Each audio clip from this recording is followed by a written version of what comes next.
and welcome to the Cinema Gold Show. I'm your host, Larry Elise. On today's episode, we're diving into the latest box office numbers and news from around the industry. But first, I'd like to thank our sponsor, Good Ranchers. If you're anything like me, you know that good quality meat makes all the difference in your home-cooked meals. That's why I love Good Ranchers. They deliver 100% American premium meat straight to my doorstep. Since I started using them, my barbecues have gone from great to phenomenal. If you're a foodie or just love a good steak, check out Good Ranchers today. It's a game changer for meal times. And of course, follow us on Facebook and Twitter and Instagram and TikTok. Just look up Cinema Gold Show. Without further ado, let's dive right into today's topics. One of the reasons the WGA is currently on strike is that the streaming model for movies and TV shows is completely broken. But surely something about the theatrical model is broken as well. If a new Indiana Jones movie opens up at the top of the box office, $50 million ahead of anything else, and is still considered a disappointment. And yet that's what happened to Indiana Jones and the Dial of Destiny, which made $60 million. Seems to have reasonably positive buzz, and yet Hollywood is like, what a bomb. It's sort of hard to argue with that when you look at number 2 on the domestic charts, which is Across the Spider-Verse. It only made $11.5 million, but after 5 weeks, it has a total of $339 million. That's pretty respectable.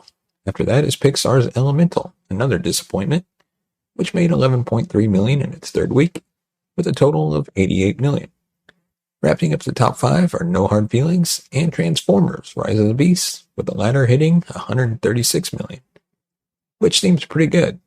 So it's probably another stupid Hollywood disappointment. Newcomer Ruby Gillman, Teenage Kraken, leads off the bottom 5, making only $5.2 million, followed by The Little Mermaid, The Flash, which still hasn't crossed $100 million, Asteroid City, and Guardians of the Galaxy Volume 3, which has been in the top 10 for 9 weeks now. So to recap, at number 1 is Indiana Jones, followed by Spider-Man, Across the Spider-Verse, Elemental, then No Hard Feelings, Transformers: Rise of the Beast, Ruby Gillman, Teenage Kraken, The Little Mermaid, and The Flash at number 8, Asteroid City at number 9, Guardians of the Galaxy Volume 3 at number 10. Let us know your thoughts on the response that Indiana Jones Dial of Destiny has had. And do you think it was a disaster, or do you think it still be considered a success compared to the prior film, The Kingdom of the Crystal Skull? Let us know. Now on to our next topic. Captain America 4 has officially wrapped filming. Captain America Brave New World has officially wrapped filming as the anticipated MCU tentpole takes another major step to its eventual 2024 release.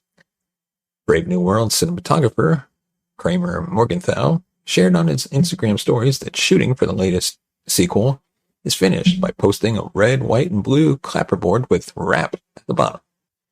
The slate also features Brave New World's logo, Morgenthau's name, and that of the film's director, Julius Onah.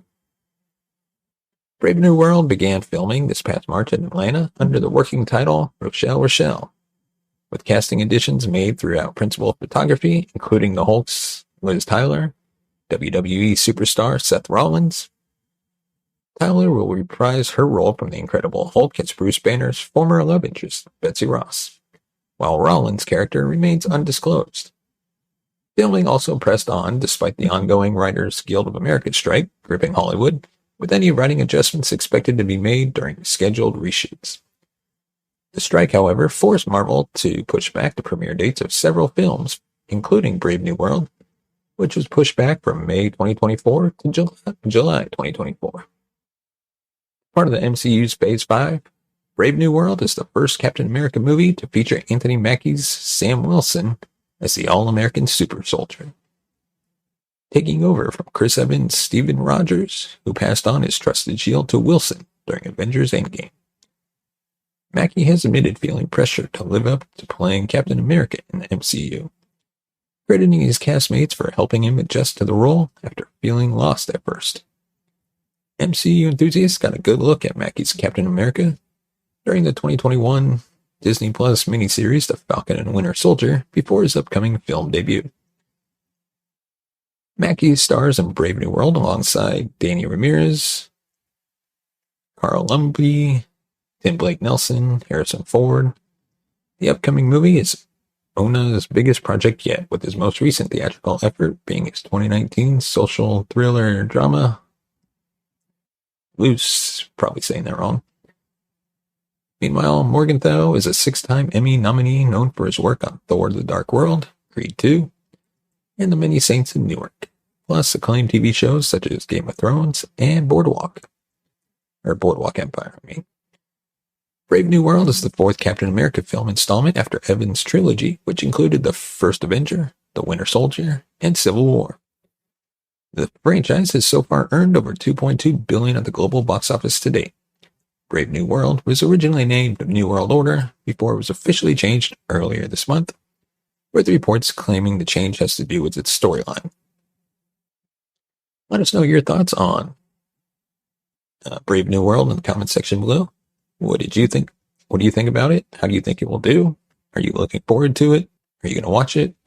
Let us know. And of course, if you want to support the channel, go ahead, buy us a coffee at buymeacoffee.com/cinemagold. As always, your support helps this channel grow, create even more content, and hopefully take this show on the road.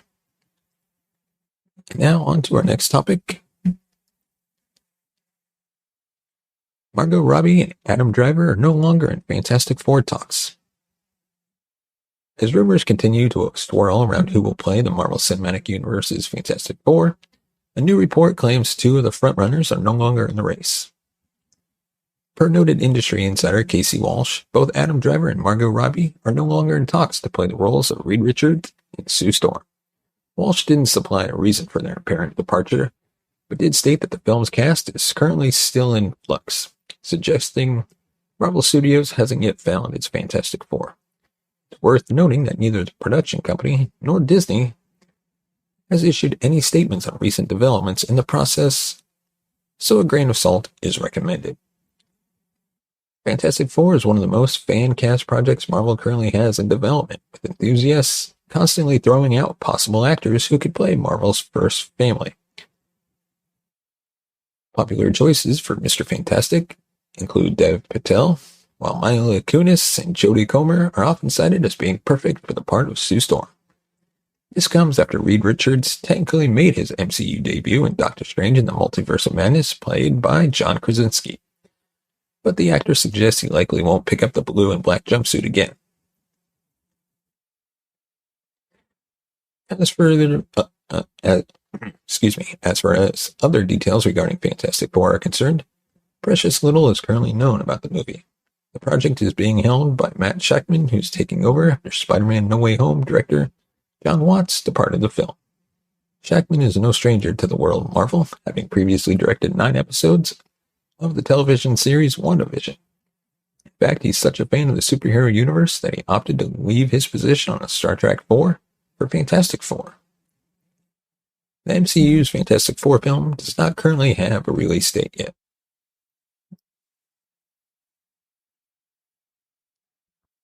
And let us know your thoughts on the Fantastic Four. Do you think they should try to reboot this franchise, or should we leave it alone? I'm kind of interested in seeing a new take on Fantastic Four, but based on the previous attempts, it was disappointing. So we kind of just have to wait and see how they do it. And now on to our next topic. James Gunn does not plan on Suicide Squad 3 in the DC Universe's near future. The co-CEO of DC Studios sat down on Inside of You with Michael Rosenbaum, where he discussed his plans to rebrand the DCU in movies and television. Gunn confirmed that he will turn his attention to the Viola Davis-led Walker series and Peacemaker Season 2 for Max, after he completes work directing Superman Legacy. As far as the third Suicide Squad installment is concerned, Gunn gave a firm no. Even before he was announced to lead DC Studios alongside Peter Safran, Gunn dampened hopes for Suicide Squad 3 when he addressed his plans with the playlist, despite discussions with Warner Brothers about the threequel.